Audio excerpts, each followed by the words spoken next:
this is like in between works. Like I'm assigned to go to Oakland, California to shoot Pandora, you know, for a business magazine, and then I'm invited by Pandora twice, 1 year after the other, to do like a pool of photographs, because you know they were getting very popular and they needed a lot of like stuff.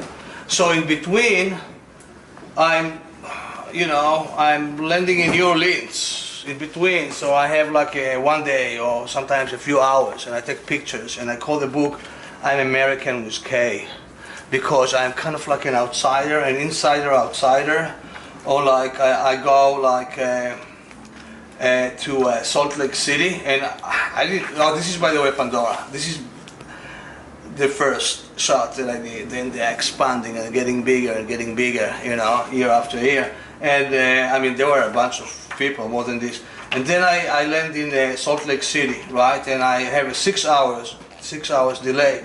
And I ask, I'm just like trying to look for the picture. So this is like kind of like pictures that were meaningful for me. They were in between. This is a transgender conference that I went when Obama was elected in the first time, 2008. I did a surf trip for myself in the Midwest. I want to see what's up. So I did a trip from Columbus, Ohio, to Lincoln, Nebraska. Columbus, Lincoln, and I went to Kansas City, and a friend of mine, Alex, who lives here, he's from there. He has a band. He told me, you should stay at this Holiday Inn hotel, not that, but the other one by the museums. You're gonna love it. And I'm like, okay, do I need to speak in a certain way? Cause I don't know. I mean, they're gonna like, how they're gonna, you know, react to me. You know, I have an accent or something. He's like, you'll be surprised. So I go to the hotel, right, and like he was right. I go to the hotel, I see like two blonde girls all the way with like really beautiful big hair, and I'm like, fantastic, probably cheerleaders. And if there are two, there are more. Americana, you know, it's right in my for my story, you know. And I go close. No, it's not girls, it's guys. Not only guys, older guys, over like 60, 65. I stumbled upon a transgender conference. So he was right, you'll be surprised. So I stayed there for 3 days, you know. I took pictures of them, of the parties, and you know, this is like, no, this is something else. This was an assignment actually for Working Woman magazine. A family in Connecticut that claims that their house is haunted, you know. So like I have all this, like I took them to the woods and I did all this like smoke effect.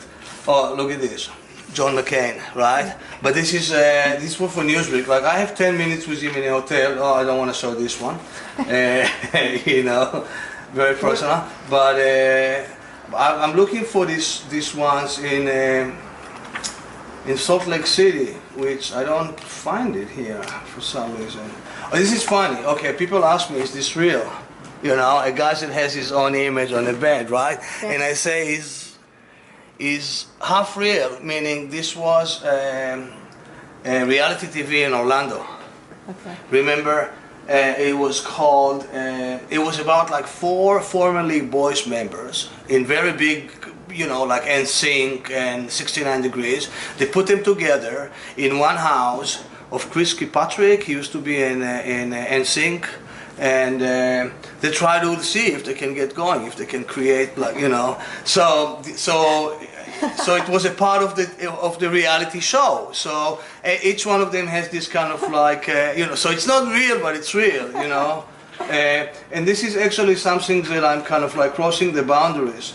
This was a cover for the Village Voice, friend of mine. We met for the shoot. Victor Vernado. He's a black albino. He's a director, and so I came up with the idea of doing like the syncing, the Homo sapiens, you know. That's awesome. Okay, this is actually the original photographs that I showed you, and we can go about it later on. So you see, sometimes I take a photograph, and then later on I add some stuff to it according. It has that Marilyn Monroe feel, yeah, too. Oh, definitely. She definitely worked it. Amazing human being. Lizzie West is her name. She's a singer. She's still singing. So awesome. And yeah, it was beautiful. This is nice too, right next to it. Oh, it's crazy, right? Well, it was, yeah, Which that one's one? crazy too, but I was looking at this. Oh, This is beautiful. cool. This is another friend of mine, Daria. She's Russian girl. She was spending some time here in Bushwick. And then I found those, you know, fake nails in a thrift store. And, you know, we decided to play with it for the photo shoot. This is interesting because this is Amanda Lepre, right? Yes. And like with all the fakeness, with all the unreality, and for me she was fascinating. In the beginning, honestly, I was like, oh my God, I mean, no, I can't, you know. But then I heard she's a muse for many people and all this. I'm like, okay, let me, you know, get closer a little bit, explore. So okay, so I went to the opening where you see, so she's there, and behind her are pictures of other artists who glamorize her, right? And then across from it in my book, I put my own daughter with a Barbie, you know, in front of her. It's like, this is what we want to, this is how we are trained, you know, not trained, this is how we are raised, you know, like, we want to be like a Barbie and look, and then she really wanted, you know, to go all the way, so I'm going to put, and again, this is like from the transgender, and this is, there is they told me, a natural woman, not, there is a genetic woman, and then I have just like this, this is the first time when they opened Prada store on Houston. You know, this repetition, so this is a Prada store, the window on Broadway and Houston. And then I just like put it against the American flag. So, you know, awesome. So does your photography have any, like, you seem like you want to explore all sorts of realms. Yeah, and this is very interesting because at that time I'm doing commercial work, right? Okay. I have an agent and like I'm doing advertising and magazine covers, but this is like my personal work. So very interesting. I mean, I showed my new work to my agent, and they loved it, right? But they told me that it's too early to show it, because, and they made a test. They sent a few pictures to some art buyers in big advertising agency, and they saw it, and I'm like, no. We want to keep him where he's well known for at that time. With this, like you saw my other book, the colorful, you know. Yeah. And I'm like, okay, but I still develop my own, you know, my own vision, my own style. And a few years later, and this is like regarding the transition between commercial work and personal work, which doesn't have to be in transition. You know, many artists, they keep both sides. Right. But in my career, I would say, the transition was very abrupt. Like my photography, or maybe not, I'm not sure. I'm you know, I'm the last one that can edit my work you know, in the best way, because I produce all the time work, and in the beginning I love everything, you know. So, but in any case, so when I said, you know what, but I'm changing, I told my agent, you know, all the time you tell us, you know, the photographer, the commercial photographer, that we are artists first.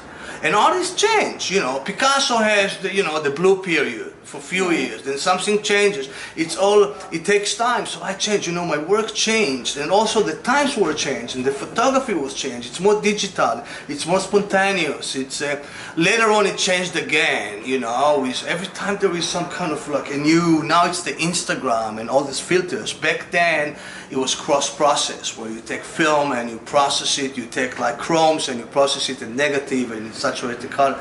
So in any case, when I saw that, like, I was literally kind of like, I wasn't interested anymore in advertising. I mean, the money was fantastic, don't get me wrong. But I said, you know, it's like fashion, it's seasonal, right? You do something and after 1 year, 2 years, 3 years, 5 years, you're going to be forgotten. And sometimes when you do art, it's like, it stays for a longer time.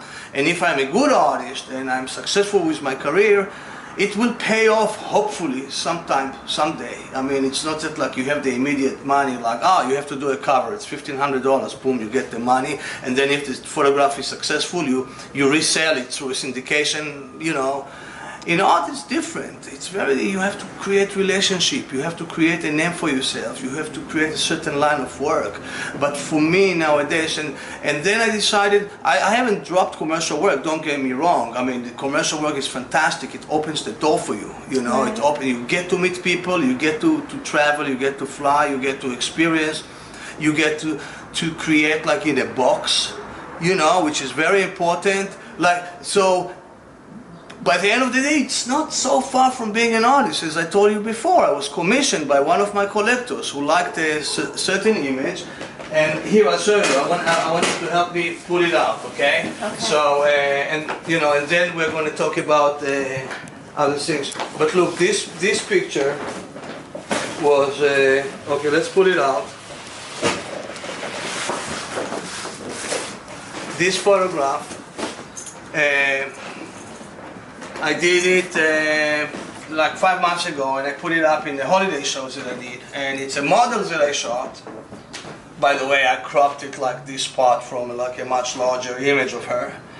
And then I put the ballard, which is a duck. And then, you know, I repeated it here, and I don't know if you noticed, but this is like a palette of a painter, and I softened her face, kind of like a 70s album cover. And I call it the change of season because of the birds. They move around. She's from the West Coast, and she came to New York, then she goes back. It's kind of like very romantic story. And the collector, my friend, he really liked it. And then when we had some conversations, he wanted to see more of this. And he commissioned me, he told me, Rafi, why don't you do like 4 more? And he paid me up front. And it's fantastic, this kind of opportunity. So it's almost like an assignment from a magazine. But you know, when I send him some photographs, work in progress, he's like, I'm not interested. I don't want to twist your arm. I want you to be free to do whatever you want. Let me just tell you, it has to be. It cannot be not safe for work, because I want to put it in my work. Right. So there are some kind of limitation. Right. You know, There's like what more freedom. advertising is tell you, look, we want for Coca-Cola or something, we want you to shoot Questlove from the Roots, we want to have this type, we want to have this kind of energy. You choose the space. Tell us where you want to shoot. You want to shoot. So I mean, we can, you know, they can say yes or no, but they let me choose. They let me create, you know, and then they are the ones that are making the decision. By the way, funny enough, in my galleries that I open, I mean, one of the shows that I did, every show that I'm doing, I'm trying to like push the envelope a little bit and ask a question, you know, without necessarily always answering. One of the shows that I did, I call it, I titled it. Everything Must Go. Here, I'll show you. So in Everything Must Go, I took some pictures that I did for assignments that didn't fly. I mean, for many reasons. Like this photograph was literally like the film was exposed here, or this photograph of this guy was an ad for the lottery. That's funny. And the idea was we took 4 different models, real life models, and we Right. dressed them up in a tacky way, and it was like, what would you do with $1 million? So this guy apparently is a millionaire. He can afford seemingly, expensive clothes, but he doesn't have the taste yet, right? So we did this whole thing, and the client didn't like it. I mean, they loved the idea, everything was paid, but then we went completely, because they tested it, you know, and they went completely with a different idea. So what I did, I kind of like gave it a second chance. So I did a big wallpaper. That's awesome. So I put it here, and then when I went with my gallery to Fountain Art Fair, I put it on the wall, and then I put pictures on top of it. So it was an idea of mine to like, where all this photograph can end. You know, this is Jonathan Franzen, you know, that I did a bunch of pictures of him for Newsweek, I believe. Some of them, the newspaper told me, no, we If can't they use it. don't use the photograph, you can alter it then and do whatever you want. If they don't end up using it and choosing it, It's not really. I mean, I can't do whatever I want. I can't. Depends on the agreement and the contract that I have with them. Right. Okay. Some agreement and contract. I mean, I can't do anything with it. Yeah, okay. Some stuff, like for instance, when I shot Questlove and the Roots and all this for Coca-Cola, you get 50,000 for the day. Nevertheless, it's not a day; it's a day shoot. But Right. location scout, and it ends Right, up. right. But it's a lot of money. But you get all this money for international distribution. Plus, you can't use it. Right. Only for your website Right. and for a gallery. Right. Your gallery. Yeah. You know, it's gray and it's kind of gray area. But I can't. You can't reproduce it in any way and do something else with it. What do you mean something else? Meaning like you couldn't alter the photograph and doing something else with it, or you can. Depends on the person.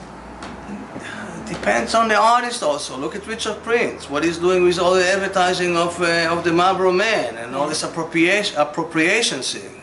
Okay. It's, you know what I'm talking about. You know, Yeah, I mean, and then he like takes pictures of other artists and like do something else with it, and it gets into a lawsuit, and then he wins. But I don't know if he wins, he has to pay something to the artist on the side, and one of the clause of the contract is like you can't discuss how much he's paying the other. Okay. It's like you can and you can't. You can't. No, but I can't. No, I got paid already for that job. It was, you know, but I mean, I can put it in my own gallery. Right. You know. Right. Whether I can sell it or not, it's a different question. Okay. You know, I mean, I don't know all the answers. Yeah. I mean, I have to try things. Yeah. You know, I mean, I have to create, I have to invent things, invent ideas. And if somebody is like for instance, with the Landlord series, okay? Let me go for the beginning. Oh, let me just finish this one. I don't know so when I got the assignment for this one, I had 5 birds. That I got, this is 2 questions that I bought from a stock agency for editorial assignment for a magazine.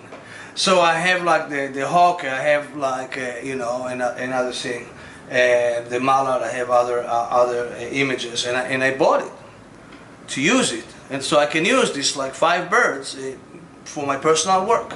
Right. You know, so you know, there are many different things that you can do with artwork, and there are many different things that maybe people will come after you, and then you have either to like explain yourself or pay someone or. Okay, yeah. I mean, I wasn't trying to put you on the line with anything on that at all. I'm No, it's curious. fine. It's just my curiosity. No, I know. Same here. I'm asking these questions myself. I don't want to break any law. No, I mean, You I know, think that I want to take a chance, but yeah, you should. know, I mean, You're an artist. so these are my parents. This is the photograph. This is the real Fuchs, if you ask me. If people ask me, actually, it's a part of a larger parent, and you have to see the whole photograph, and I believe that I have it here. So. So I took this picture when I was a student. I was a student in Jerusalem, but this is where I grew up. And it's interesting because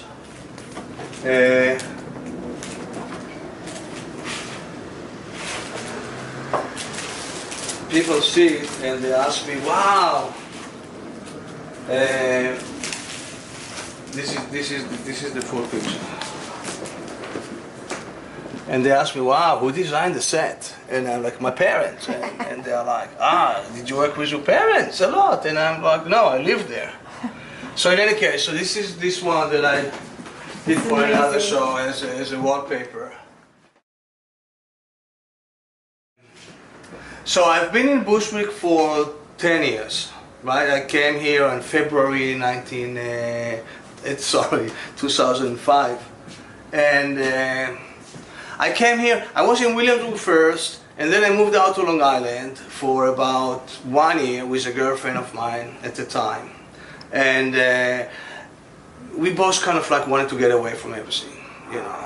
We both kind of like, I was getting a lot of assignments, and I said, I'm going to be 2 hours away, it's not a big deal. And also she was with Time Warner, you know, Records. But I mean, I couldn't stay. The winter killed it for me over there. It's like, I missed the city. I wanted to come back to the city. And she didn't, and I understood. So she kept away, going away, and I came back to the city. But after this 1 year between living in Williamsburg and the prices in Williamsburg went up like at least like 35%. So I was looking for the new place, for the new neighborhood, and I checked a few, and I saw Bushwick. You know, it was in the winter, so I had like 3 weekends coming from Long Island. So I checked like Prospect Heights, where Pratt Institution is, that area. Bushwick, Williamsburg the first week, but the prices were it, and I fell in love in Bushwick, right? And the urban terrain, and it was winter, very cold, everything covered with snow. A Hasidic broker showed me a few places, and I didn't see anybody around. It was 11 o'clock in the morning, and I'm like, where are all the people? Like, who lives here? and like, I want to know who my neighbors are. Like, he showed me a loft that I really liked. And he's like, don't worry, all young people, they're probably at work, you know. He was kind of wrong. Some of them were at work, most of them were sleeping, you know. It was Monday, you know, and, you know, after Sunday, the weekend. So in any case, it was a big playground. Playground in terms of like, you know, you could do a party on the roof. Nobody would stop you. Now it changed. Now the same building where I used to live, on Moore Street, there is a big fence on the roof because people would come sometimes to those parties from outside of New York, thinking, "Wow, this is like a party zone. We can do whatever we want," and they would throw bottles from the roof to the street, and you know they would hurt people. So, you know, the neighborhood changed a lot since then, and got a little bit more maintained and tamed, and also like the prices went up. Like the same loft that I rented in 2005 for $1,900 today is $3,200, and I go there and I visit the people, because it was funny. Some people came to the gallery and they saw one of the pictures and like, oh my God, this is where we live. They saw a picture from back in the days and they invited me to the place. Interestingly enough, so I came to Bushwick, I decided to stay here, I loved it, the prices were reasonable. I mean, I didn't mind the fact that there are not many trees here, you know. It was very creative, very young. I mean, the population here, I mean, was really young. I mean, all the people that you would see like coming out of the subway, especially here by the Morgan Avenue stop and by the Jefferson stop on the L train, people in the 20s, I would say, like early 20s, mostly, 90%. And everybody knew each other. Brooklyn Natural was much smaller. Then it grew up like 3 times. And most of the buildings are still owned by Hasidic people. Hasidic, mostly I believe Satmar from Williamsburg. So at one point in 2006, I wanted to build my gallery, photo studio gallery in the corner. So one of the owners, I spoke with him, right? And he said, sure. And then, so I gave the guy, the Hasidic landlord, I gave him $2,000, you know, up front, and we didn't sign any papers, just to hold the spot for me.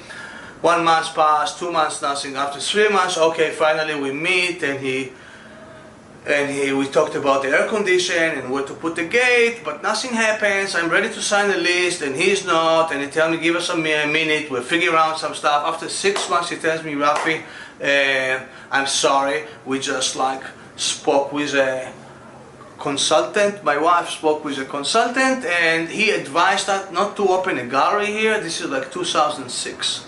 Bushwick in 2006. He said that it's better to open here a restaurant or a liquor store. And I'm like, wow, really? If it's like about somebody that like with deeper pockets in mind that offered you more money, just talk to me, let me know, because from what I know, this neighborhood has a lot of artists and they would love to have a gallery here. And yes, they need a place to dine and to drink and to mingle and to come up with ideas, but I think gallery is like really great. years later, I mean, I kind of figure it out, you know, when you have a new neighborhood with gentrification, maybe the landlords, they want to bring up the value of the property. And back then, 2006, maybe they calculated, whoever his consultant was, that like a gallery is not it's not the right time for the gallery. And guess what? I think he was right, because I had two solo shows here, one in 2006 with Ad Hoc Gallery and one in 2010 with Eastern District Gallery, right here on the block on Bogart, and they both folded. They both closed down. This is why I got so frustrated, and a few years after, in 2012, when I had the opportunity, I live across, to rent this place, which has beautiful light, and to have walls to show my own work on my terms. And I decided to have a kind of like a mini center for photography in Bushwick. This is why I opened a gallery, because people tell me, why do you open your own gallery, you know, I mean, you might shoot yourself in the leg. But I'm like, it's not that I want to drop names, but so did Stiglitz. You know, in the beginning of last century in Steichen, it was different days, I know. Photography wasn't even considered as art back then. But they are the one who actually they gave Picasso the first show in the US, as well as Cézanne, as many others. So I'm like, okay, I'm opening my own gallery also. I wanted to talk about the Hasidic neighborhood and the Hasidic people and how they deal with the rest of the world. So here is one photograph, you know, they are going to the temple, and there is like a car in front of them. And it's really interesting, because one person actually last week and tell me, so what do you want to show in this picture? That they are like single-minded, they like have one goal and they go for it. I'm like, yes and no. Single-minded, is it, and I told him, I hope you don't mean it derogatively. Single-minded is good if you have like a focus, the focus. If there is such a car in front of them, they just detour it and they go to where they need to go. You know, it's very powerful. I'm just like, you know, and then like in the background, you know, there is a lot of layers to this photograph. In the background, there is a silk screen that I took years before, and then I drew something on it with acrylic, and all the photographs are actually personal. And if some people come to these photographs and see like a naked female at the background with low opacity, and they tell me, what do you mean by that? How come you put it next to it? It's all a self-portrait. It's all about me. I rent a place from the Hasidic. I take a photograph there. It's all about me. It's all what's going on in my head. I'm not pointing fingers. I'm not saying that they are doing anything. And more than this, like this person that I put in the center, his name is Yaakov Agam. This is a picture that I took of him, and I took this picture in Sotheby's in an art auction. And if you go to Wikipedia, he's the top Israeli artist in terms of sales of his work. At that time, his work, which he did 20-something years before, is a big triptych. It was sold for almost $750,000.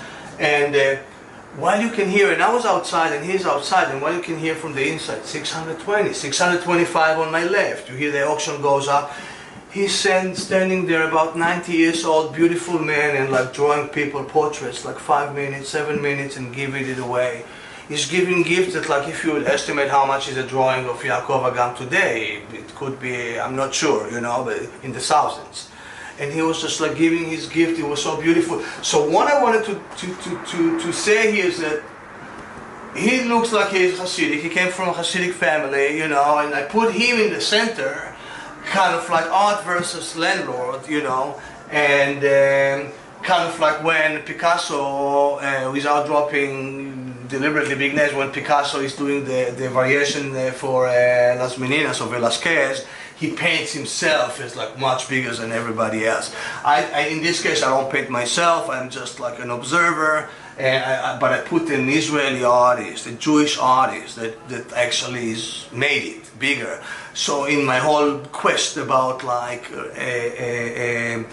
art versus landlords, art versus Hasidic landlords, how they think, what they want to do, and it's in general landlords. It doesn't have to be Hasidic, you know. And I went further with this. For me, it was also interesting to start working with collage style in Photoshop. And by the way, this picture actually is a part of a much bigger canvas, and I call it canvas, meaning like at that period of time, you know, I had like images coming, you know, into my brain, into my heart, and I created some stuff, and then I cropped them, and actually from a much larger piece, I cropped here and I created this image. I cropped another place and I created another image. And interestingly enough, a friend of mine, Hasidic, you know, because I showed these, you know, images to a rabbi, and I showed it to a friend of mine, Hasidic. He told me, Rafi, I have one issue with your work. And I'm like, what's your issue? And he told me, how come I'm not in it? You know, and it was like really kind of refreshing.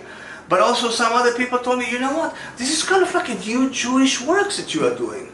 Nobody else is dealing with it the same that you deal, and you know what, you're Israeli, so you have the license to do it. I'm like, I'm not sure if I have the license, you know, to do it. I'm not condemning anybody. I'm the last one who wants to be called anti-Semitic. I mean, I love them. I love to go to the Chabad. I love the language. I love the chicken. You know, I go there when I can. Unfortunately, all the dinner parties are on Friday, and Friday here in the building on Boga Street is like really active in terms of galleries, because fast forward after the incidents that happened to me with the landlord, it was in 2006, 6 years later, all of a sudden the neighborhood changed tremendously, and opening a gallery is a luxury for any landlord. Now they charge the right prices. We all know that Bushwick is like an art hub, people come, you know, and now it's kosher, you know. So what's it like here on Friday nights? Here in this building? Yeah. Not every Friday, but at least 2 Fridays a night. This particular building, 56 Bogart, okay. Hi Ted, please, you know, extend my lease. I'm talking how great 56 Bogart is, okay. And no, I mean, I'm serious. There are like 14 galleries here, and sometimes there are like 3 openings, you know, on the floor, and it's fantastic. You have like a few hundred people roaming around. Sometimes I would just open the gallery during other galleries opening, and the flow of the people is amazing, you know. I mean, not talking when I have my own reception, you know, so there are like another 100 people that are coming. So, so this is what happens on Fridays. I mean, you have to look at the schedule of the galleries to see which Friday. It's not every Friday, you know, but at least like 2 Fridays a week. And it's you know, and it's near the subway, you know, very close. Nevertheless, at like this particular month, the L train is a little bit finicky, you know, but there are other alternatives with the $5 deal of the Uber, and or like taking the M train to Flushing and walk and so on and so forth. But yeah, so I've been here 10 years, and what happened to me in Bushwick is I started like, okay, so this is the time when I changed from like commercial to personal work.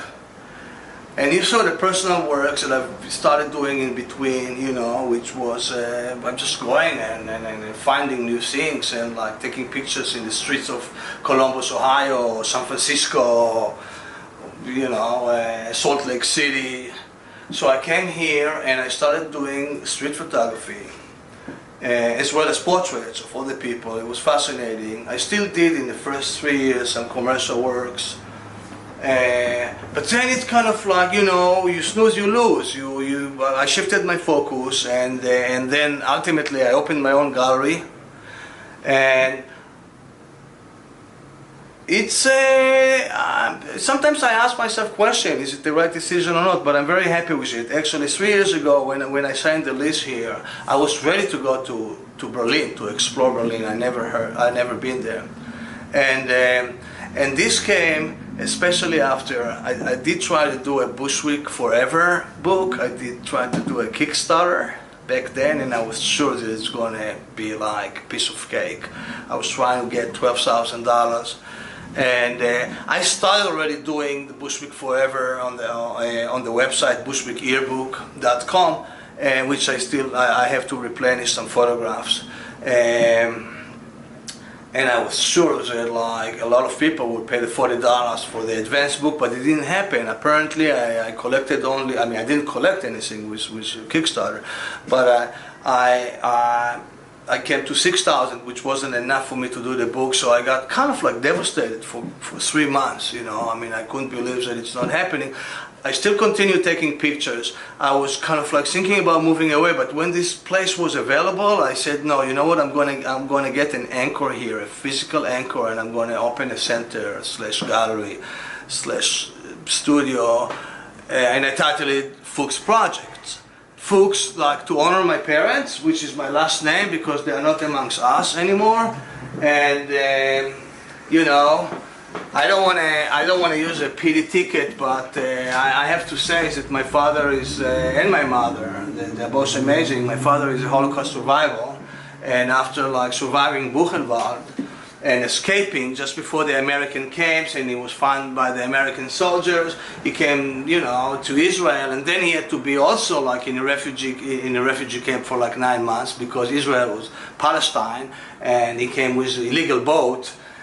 But then at the age of 40 plus, he met my mother, and I was born after my brother, and amazing life, really interesting. So I want to honor them and call the Fuchs Project, kind of like dropping my name, Rafael, by the way. And so my card of the gallery is Fuchs Projects. And then I started creating the center. So I'm dealing with what's going on here, with the neighborhood, with Hasidic people, and then I also create shows for other people, emerging artists, like this guy, Morgan Lapin. I just did a show last weekend for 17 artists, and it was fantastic. This one, as I said, his name is Morgan, and he's the head of the Bushwick Collective, collage artist. And Richard Wiener, he's from Long Island. He's a painter. Really fantastic work that he has. The title of this show was The Birds and the Bees, and it coincided with an event that we did here. This fantastic artist, Jennifer Ruff, collage artist, really brilliant. By the way, she sold 3 of her works here in the first day, and then the collector wanted to take them with him right away because he said he's going to be busy later on. And I called her, and she was okay with this, and she brought me 3 other pictures. Another old friend of mine who I was very happy that he is participating in the show, Christian Witkin. I've known him like for 20 years, amazing photographer. This guy is Chris Kincaid from Illinois. He works in a university there, and he's a fantastic artist. He's printing on canvas, and then he like applied the paint on top of it. And another piece by Morgan Lapin. This is Tobias Batz, who is pixelating images. You've made the transition completely into doing your art. Is that something you want to stay with, or do you feel like ever going back into the commercial world? It's not a complete transition. I don't see it this way. It's just like I found this place called Bushwick, and I believe that it's kind of like a bubble, you know. So I'm staying here, and I'm enjoying it, and I'm developing it, and I advocate about it. And interestingly enough, now most of my commercial clients are local people, because this neighborhood brings in big companies. One of them to mention is Livestream.com, which is on Morgan Avenue. So I work with these guys, as well as they buy my artwork when it's relevant to them, like for instance images of Sir Jonathan Ive, you know, the chief designer for Apple. Some pictures that I took back in '99 for Newsweek. I kind of like appropriated my own work in a more relevant and modern way with Photoshop to coincide with my last show that I titled The New Religion, which I can show you in a second. But before that, so with Stefan, another friend of mine, who is doing an amazing, successful campaign for his company, Dwarven Forge. He's an artist, sculptor, painter, who started quite a few years ago to sculpt mini terrain tiles for his passion, the Dungeon and Dragon game. But now he took it like, you know, to the really next level, and he's designing all kind of terrain, and he made a $2.5 million Kickstarter campaign of pre-sales, and I'm his house photographer. So this is for me a commercial work, but the images that I take for him, I'm manipulating later on, and we are planning to do an art show with images that I took for him of his product. I play with them, I add sky to them, I do all kind of like Photoshop filter collages and so on and so forth. So the boundaries between commercial and art is kind of like submerged. I mean, so, and these pictures we're going to sell on his website as posters, as artwork. And the Sir Jonathan I, for instance, so the last show that I did was called The New Religion. I'll show you some stuff.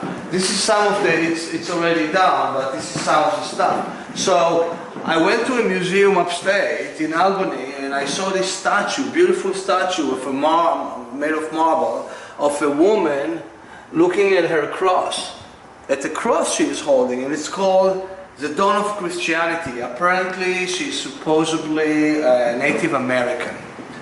But for me, when I saw the statue, it was right away I had the connection. I know she's doing a selfie. She's looking at her phone. So I put it in Photoshop. It's kind of like a simple idea, you know. So I put the iPhone in her hand, and then I started playing with it, with all these like filters and Photoshop, and I added some more.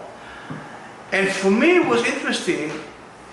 I created these like very long prints, because this is right now what I have. I have my 24 inches wide printer, so I decided to go like really long.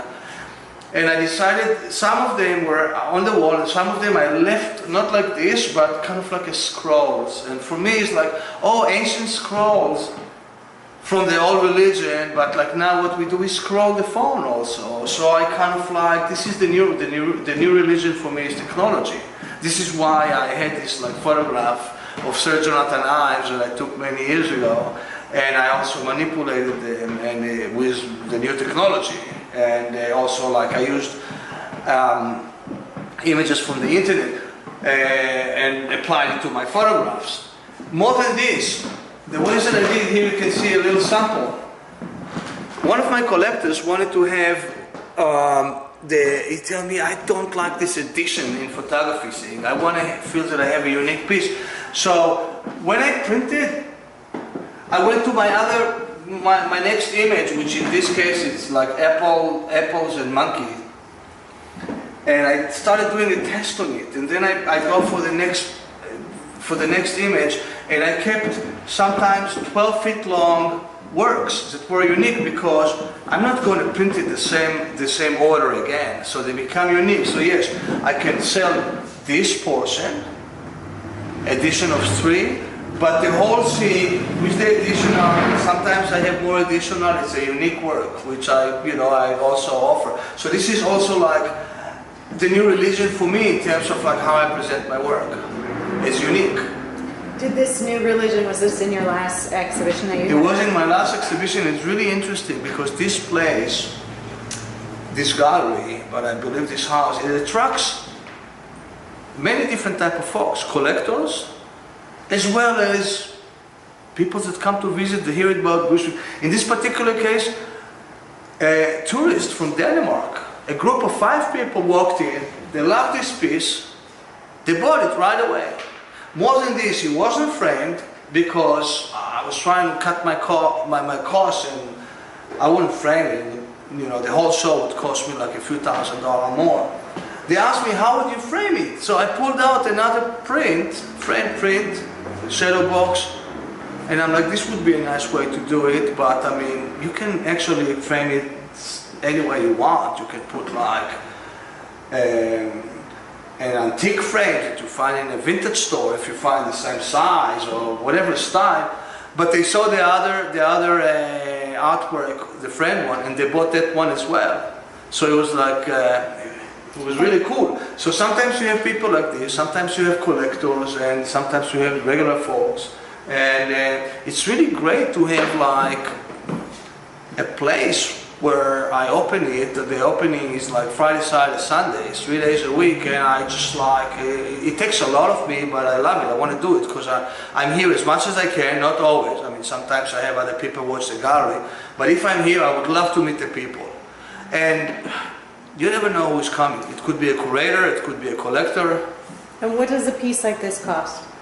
Well, you know, in my case, it's really affordable. In my case, this piece, the 4 of them, is only $800. Edition of 3 only. Now you can ask me, wow, how come? I mean, wow, you know. And I would say, first of all, in terms of my work, I don't have to share it with another artist. Usually I share it, right? So you can say, ah, wait a minute, if it would be somebody else, it's like $1,600 that the gallery takes, right? So plus, during the show, my prices are at this level, and after the show, I bring my prices up. This is my way, my tactic, you know. Every gallery could be different, but you know, I found out that also other galleries, like for instance, you have an edition of like 10 of any specific image, they have tiers. Like 1, 2, 3, 4, it's a certain amount of money. If the first 4 are sold, you know that this image artwork is like, you know, is in demand. So the first ones is more, you know, the value if it goes and so on and so forth. So in any case, right now I sold one of those for $800 plus the other piece. So I have 2 more available. You know, I'll sell it now for $1,200. You know, awesome. I make my own prices. You know. It's a beautiful. Thank you, and I think it's very affordable. I think it is too. It's affordable. And you want to talk about this piece? Yeah. Because I really like it as well. It was cool. the first thing that I saw when I walked in. Yeah. Okay. So this is. I love it. It's great. This is works that I did as a part of the commission that I told you earlier. Did I tell you about the commission earlier? No. Maybe not. Tell us about it.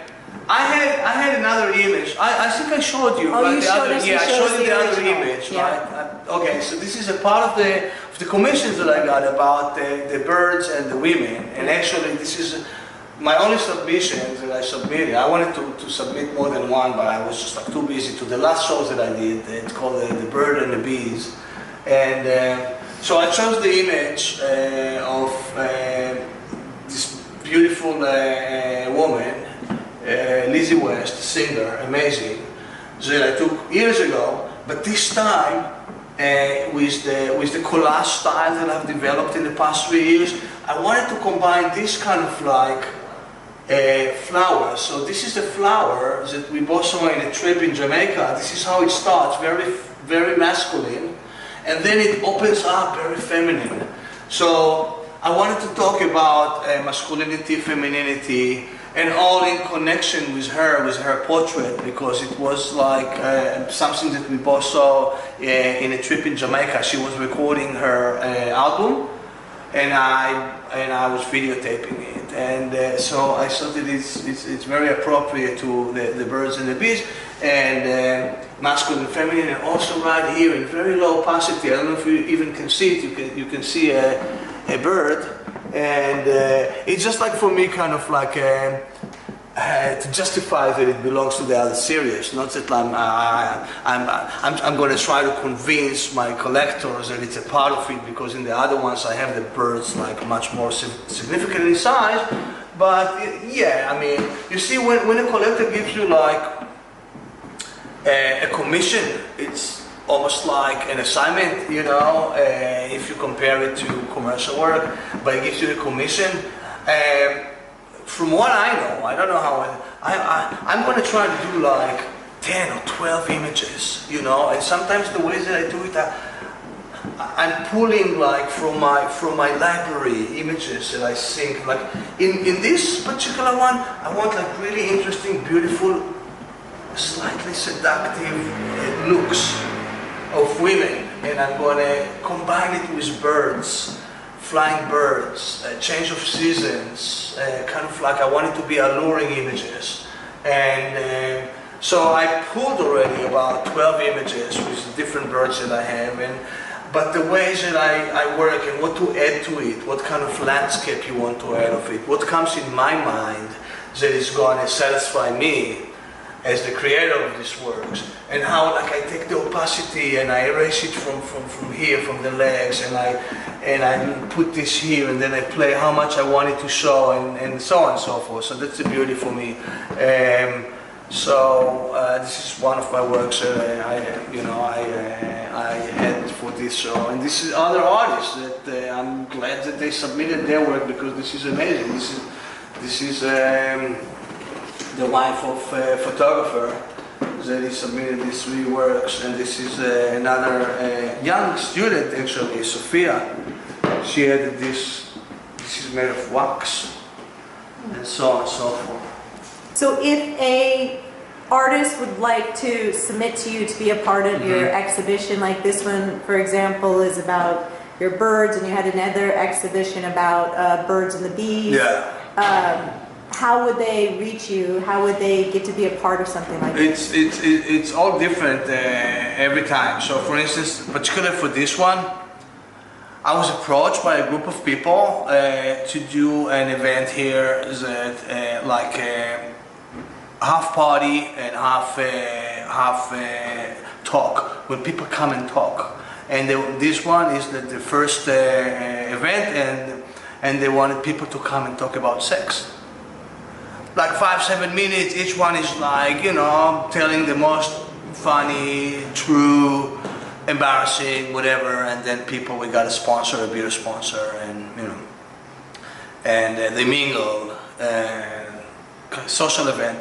The only way for me to do it, I didn't just like want to do a party. I mean, I saw it's a good opportunity to do a show, to create a show. So we did call for entries.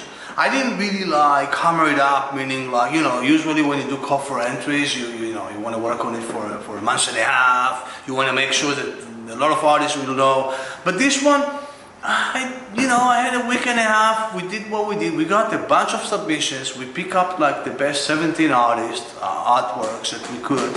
And I wanted to submit these too, but I had the time to only like print it, to work and print on this one.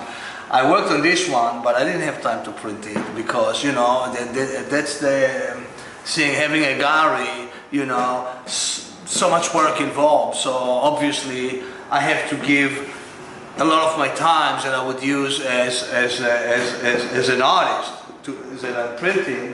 Here, I put it here. Because I have to work on administration and curation, but that's my choice. So I have to find out the balance between these things. I'm not talking about like going back to do commercial art, which I kind of like do organically in a way, mostly with people from the neighborhood, but to actually go back to the commercial work, it means that I have to create like a new, fresh portfolio, start like soliciting all the magazines to get the editorial first, and then advertising agencies. Nevertheless, I know a lot of the creative decision makers in those places, but it's something that I'm planning on doing. But for sure, this time I'm just going to, present my latest work, which is very different from what I used to be back then. Like I'll show this type of works. I'll show collages. I show works that I showed you earlier of the new religion, and it might not apply to most of the publications of the advertising agencies, etc. But I'm going to probably hit those like 5% that applies to them. I mean, I just saw recently, actually, at the New Yorker magazine last week, an image very similar to the ways that I did the manipulations that I did with Sir Jonathan Ive. I saw, very similar, and it's just like, actually, it was very encouraging that maybe it's my time to do. So that's one of the things that I want to do. But in terms of people submitting the work, so sometimes it's a word of mouth, sometimes I discover some works that is interesting for me. We get a lot of solicitation. Honestly, most of them I don't have time to deal with, but sometimes when somebody brings an interesting idea, I think somebody is want to grab my attention, and they are throwing some stones. Let me see what it is. But just to finish the story, when there is an interesting ideas and I can work with the people, then we can create something beautiful. Let's see. I think your work stands out so much. Why do you choose to have other artists up in here? Well, that's a great question. Thank you for the compliment. Yeah, I believe that my work is different, but I decided to, in a way, to amplify myself, to kind of like follow what Stiglitz and Steichen did back in the days, you know, without mentioning this, like, you know, without like trying to link myself to this like big figures. But you know, I believe that by having the opportunity to other artists to show it, you know, it amplifies the gallery, and also it makes it a legit gallery, because if you have a gallery and you show only your work, I mean, it's kind of like it's very egoistic. Although people did it. Peter Beard is one of them, for instance, and I can mention quite a few names, not only like photographers in New Orleans, also they open a gallery and they show stuff, some of those are for tourists. But no, I'm curious about what other artists are doing, and I was interested in like making like a little mini center here, mainly for photography, although I'm open to, as you can see in this show, there are drawings and even sculpture, and I think that like with a lot of other artists, this gallery is going to be more interesting. Plus, having a gallery enables you to go to art fairs. You know, I mean, there are some art fairs that I can't take my work to, or only my work, but it's fine. You know, I mean, I can put a couple of works of mine there if it's appropriate to the agenda of the look of what I'm offering in the art fair, and it works. So it's a lot of work, and I have to be, and I became like an art dealer. But as I saw in the last show, I mean, I sold 7 works of other artists, 3 artists. It was 3 of one, another 3 of the other, and another one. And it wasn't too difficult, because when people come and they're interested in specific work, and if I know about it, and if I care for it, and I love it, it's not difficult to sell it. And I even like sold it for more money than the artist thought that they can get for it. I mean, so this is like a phase of my career that I thought that like, oh, let's open a gallery. Now, honestly, I don't know if it's going to stay forever. I might say, okay, enough. I mean, enough for me to represent other artists, or enough for me to represent my work. I mean, I might try another way, maybe like to put my work in other galleries, which is a definite possibility, especially in galleries overseas, because maybe a gallery here in New York who said, no, he has his own center, you know, I mean, but things might change, you know. I mean, I gave myself 5 years to see where I'm going with my new phase, with my new idea, with Fuchs project. It's been almost 3 years. We're just starting making it, finally, in a way, you know.